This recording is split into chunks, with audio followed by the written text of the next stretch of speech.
Olá, pessoal, sou a Ananda Fernandes, bem-vindos ao nosso podcast. Esse podcast é um oferecimento do Leilão Imóvel, Alket e Imóveis Decor. Estou aqui com as doutoras Priscila Alvarenga e doutora Júlia Nascimento para a gente falar sobre um tema que vem sendo muito discutido, a questão da base de cálculo do ITBI. Doutora Priscila, como é que tem sido o cenário que você presencia, a sua atuação em relação a essa questão do ITBI? Bom, o cenário é realmente o cenário de guerra, né? Uma guerra fiscal. Por quê? Enquanto os municípios puxam para um lado, os contribuintes puxam para o outro.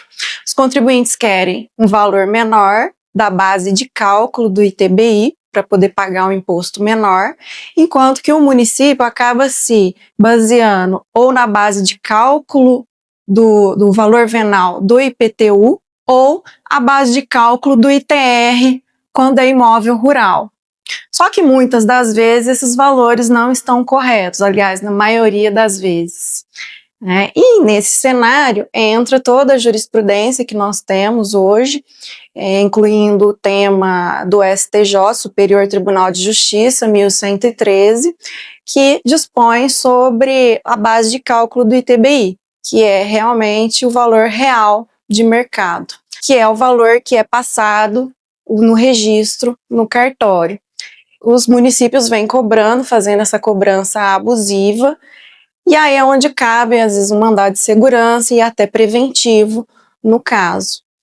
Então, essa é a atuação, existe a ação de repetição de indébito, ação de restituição, o mandado de segurança para que não seja feito a cobrança indevida. Então, nesse cenário é que o advogado vai atuar. Doutora Júlia, quais são as ferramentas disponíveis? Como a gente pode ter uma maior segurança jurídica para o arrematante nesse cenário? Nos tratando de arrematação, a carta de arrematação, onde vai estar expresso um valor pelo qual aquele imóvel foi adquirido, arrematado, é de suma importância. Porque conforme a nossa colega bem explanou, o tema 1113 do STJ deixou pacificado que a base de cálculo tem que ser o valor daquela comercialização. Então, se tivesse sido uma compra e venda tradicional, o município precisa acatar o valor que está descrito na escritura de compra e venda. Neste caso, como se trata de uma arrematação, precisa acatar o valor que está na carta de arrematação. Uma vez sendo negado pelo município, que é o mais comum, abrir o processo administrativo. E uma vez tendo essa negativa, que vai ser o mais provável, aí sim realmente judicializar com mandado de segurança. O judiciário vem seguindo a regra, já o tema pacífico do STJ. Então, muito possivelmente, se tiver uma diferença significativa, entre o valor real, que é o devido, e o valor que está sendo cobrado, vale a pena judicializar, E para aquelas pessoas que já pagaram um valor mais significativo, elas podem também fazer jus da repetição de indébito, para ter o recebimento de volta aquilo que pagou a mais com juros e correções monetárias. Perfeito.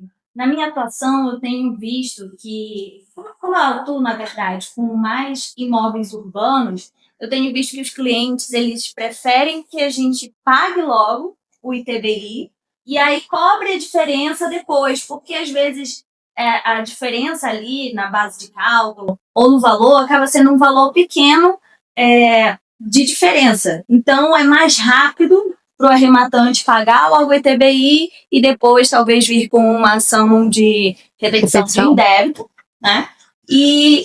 Mas a gente sabe que tem outros casos que é mais difícil isso acontecer, porque tem imóveis maiores, como a gente havia começado, os imóveis rurais, a diferença acaba sendo grande. E eu queria ver na atuação de vocês, como é que tem acontecido? Qual é a ferramenta que você usa, tem usado mais? Você entra logo com um mandado de segurança, você já sabe quais são as prefeituras que têm obedecido essa questão da base de cálculo, ou a maioria ainda pega o valor maior? No meu caso, como eu tenho muita atuação em imóvel rural, quando eu abro o processo administrativo, eu sempre contrato no mínimo 2 ou 3 corretores de imóveis que vão realmente laudar aquela fazenda, entregar um laudo com o valor dela real de mercado, e eu tenho embasamento técnico para contestar a prefeitura.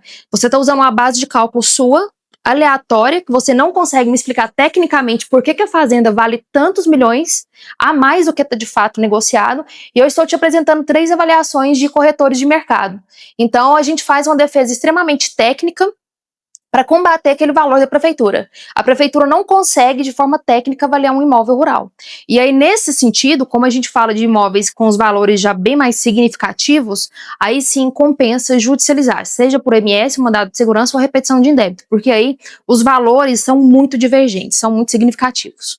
E é um valor que depois que você paga, nunca mais você vê esse dinheiro. E na sua noção, qual é a ferramenta mais utilizada? Então, assim, é importante dizer que, no caso dos leilões, o imóvel, ele sempre sai, na maioria das vezes, aliás, ele sai com o valor abaixo do mercado.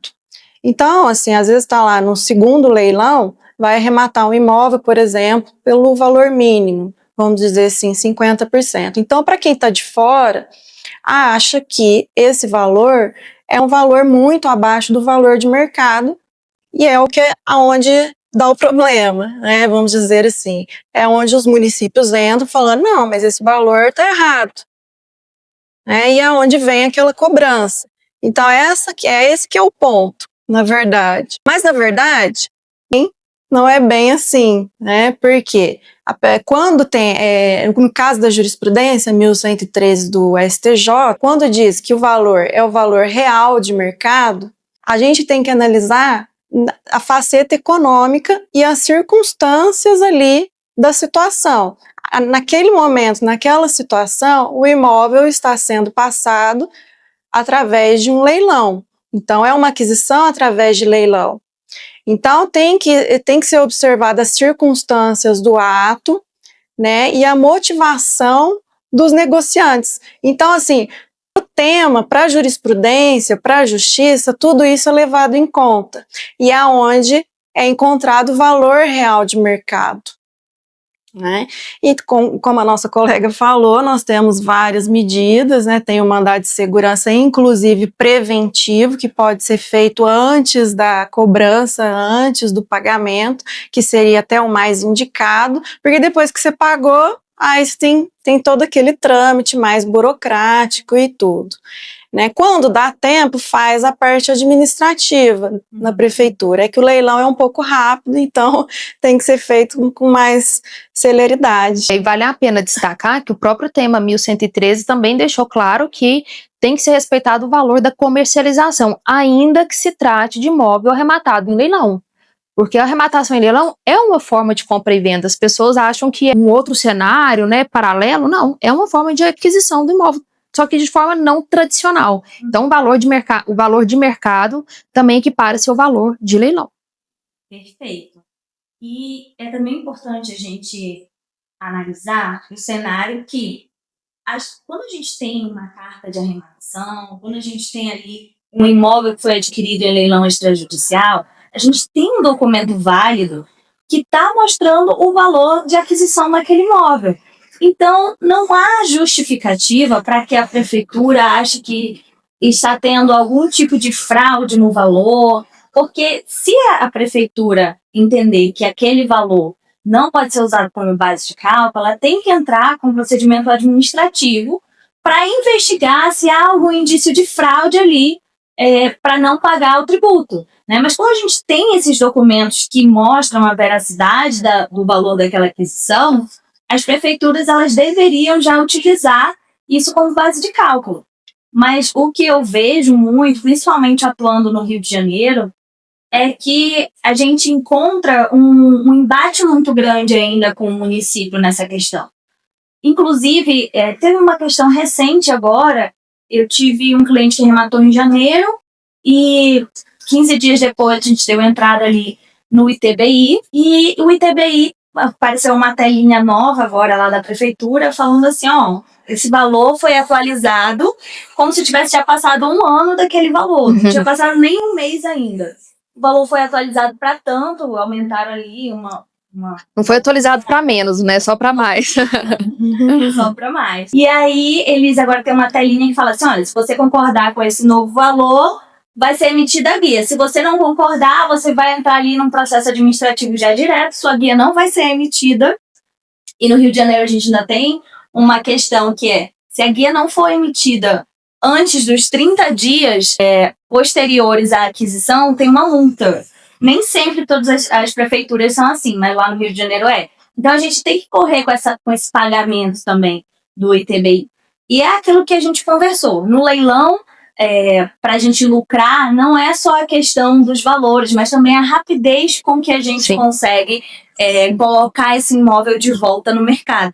Então, essa questão da gente ir mais rápido para conseguir o ITBI também é justificada no lucro final. Então, para a gente encerrar aqui o nosso bate-papo, eu queria que vocês falassem um pouquinho mais sobre esse tema e como esse tema tem impactado na atuação de cada uma de vocês.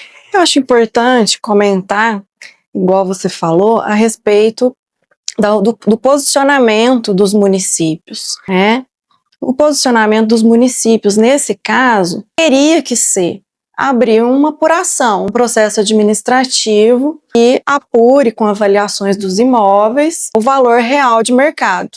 Mas, na prática, não é isso que acontece, né? O que a gente vê são valores realmente abusivos e que muitas vezes é preciso a atuação aí de um advogado para que seja regularizada a situação. Então, como eu disse, né, muitas das vezes os municípios se baseiam em valores que já existem ali no banco de dados, que são antigos e são baseados em valor venal do IPTU ou no valor do ITR. Então, tudo isso assim, se resolve através de apuração pelo fisco municipal. Fazendo um gancho, né, com essa base de dados, eu acredito que com a reforma tributária, essa base de dados ela vai ser cada vez mais atualizada e vai de fato estar próxima das negociações, porque ao longo deste ano os cartórios e as prefeituras precisam se adaptar com a nova plataforma Sinter. Então toda movimentação que houver naquele imóvel, seja uma compra e venda, um aluguel, um arrendamento, e que esses órgãos fiquem sabendo dessas movimentações, eles obrigatoriamente precisam jogar essas informações dentro do Sinter. Não basta falar que você me vendeu o imóvel, eu tenho que colocar também por qual valor esse imóvel foi vendido. Então, a expectativa é que essa base de cálculo venha a ser gradativamente atualizada, conforme o valor de mercado, e um efeito que até o nosso ministro da Economia falou, não vai ter aumento de IPTU, mas é uma consequência muito lógica disso, porque uma vez que esses cálculos, a base de cálculo da prefeitura vai estar atualizada, é claro que ela vai atualizar também a base de cálculo do IPTU, então tem-se também esse efeito colateral. Perfeito. Muito obrigada, doutora. Obrigada. Compartilhar o conhecimento de vocês e fiquem ligados nos próximos podcasts.